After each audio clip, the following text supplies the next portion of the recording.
Hi hello నమస్తే welcome to meta news. ముందుగా ఈ వీడియోని లైక్ చేయండి, షేర్ చేయండి. మరిన్ని ఇంట్రెస్టింగ్ పొలిటికల్ అప్డేట్స్ కోసం మెటా న్యూస్ని సబ్స్క్రైబ్ చేయండి. ఇక మ్యాటర్లోకి వచ్చేస్తే తెలంగాణ పరిధిలో మెదక్ ఎంపీ సీట్ హాట్గా మారింది.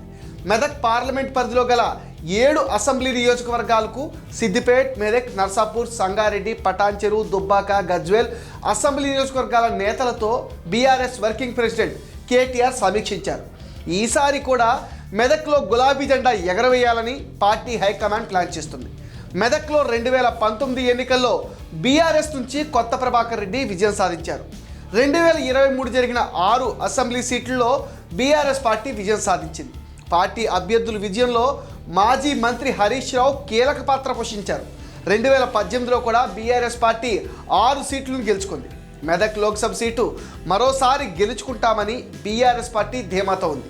మెదక్లో లోక్సభ నుంచి బీఆర్ఎస్ అధినేత కేసీఆర్ పోటీ చేస్తారని జోరుగా ప్రచారం జరుగుతుంది. ఒకవేళ కేసీఆర్ బరిలోకి దిగకుంటే రేసులో ఒంటేరు ప్రతాప్ రెడ్డి, పద్మా దేవేందర్ రెడ్డి, ఎమ్మెల్సీ వెంకట్రామరెడ్డి, షేరి సుభాష్ రెడ్డి, శివకుమార్ పేర్లు వినిపిస్తున్నాయి.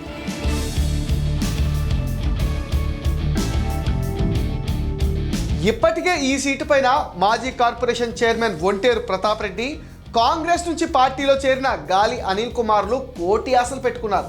వీరిని కాదని ఇప్పుడు మాజీ కలెక్టర్ ఎమ్మెల్సీ వెంకట్రామరెడ్డిని లైన్లోకి వచ్చారు. ఆయన మెదక్ ఎంపీ బరిలో ఉండనున్నట్టు పార్టీ వర్గాల్లో విస్తృతంగా చర్చ జరుగుతుంది. అలాగే నర్సాపూర్ మాజీ ఎమ్మెల్యే మదన్ రెడ్డికి మాత్రం అధిష్టానం నచ్చజెప్పినట్టు తెలిసింది. విధేయత విషయంలో వెంకట్రామరెడ్డిని ఫైనల్ చేసే ఆలోచనలో అధిష్టానం ఉందని ముఖ్య నాయకులు చెప్తున్నారు. టికెట్ ఆశించిన వారిని కూడా ఏదో రకంగా సెట్ చేయడం పైన చర్చలు జరుగుతున్నాయి. ఈ పరిణామాల నేపథ్యంలో మెదక్ ఎంపీ సీటు పైన బీఆర్ఎస్లో రాజకీయం ఆసక్తి నెలకొంది.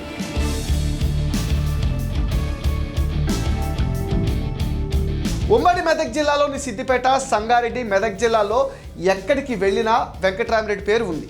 అంతేకాదు మాజీ సీఎం కేసీఆర్కు నమ్మిన బంటుగా ప్రత్యేక గుర్తింపు పొందారు. మాజీ సీఎం కేసీఆర్కి పాదాలకు నమస్కారం చేసి వివాదాస్పద అధికారిగా పేరు తెచ్చుకున్నారు.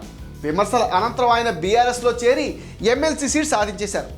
అధిష్టానం కూడా వెంకట్రామరెడ్డి వైపే మగ్గు చూపుతున్నట్టు ఆ పార్టీలో బహిరంగ చర్చ జరుగుతుంది.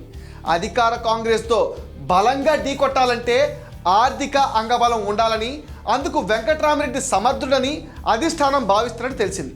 అయితే తమకు హామీ ఇచ్చి మరొకరిని రంగంలోకి దింపడాన్ని ప్రధానంగా ఒంటేరు ప్రతాప్ రెడ్డి తీవ్రంగా వ్యతిరేకిస్తున్నట్టు ప్రచారం జరుగుతుంది. ఇదిలా ఉంటే తాను కాంగ్రెస్ పార్టీ నుంచి బీఆర్ఎస్లో చేరింది మెదక్ ఎంపీ టికెట్ హామీతోనేనని, తనను ఎలా పక్కన పెడతారని గాలి అనిల్ కుమార్ కూడా మండిపడుతున్నారు.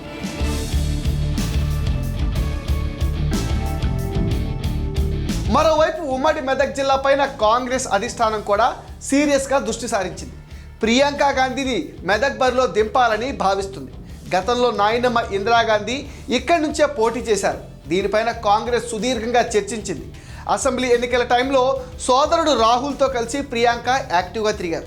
ప్రియాంకను బరిలోకి దింపితే సెంటిమెంట్ వర్కౌట్ అవుతుందని అన్ని రకాలుగా చూసుకుని అభ్యర్థిని ప్రకటించాలని కాంగ్రెస్ నేతలు భావిస్తున్నారు. ఇటు బీఆర్ఎస్లో కేసీఆర్ కాదంటే ఈ హాట్ సీట్ ఎవరికి దక్కుతుందనేది ఇప్పుడు హాట్ టాపిక్గా మారిపోయింది. ఇది ఇవాళ meta news political update. And ఈ వీడియోని తప్పకుండా లైక్ చేయండి, షేర్ చేయండి. మీ విలువైన ఒపీనియన్ని కామెంట్ సెక్షన్లో పోస్ట్ చేయడం మర్చిపోకండి.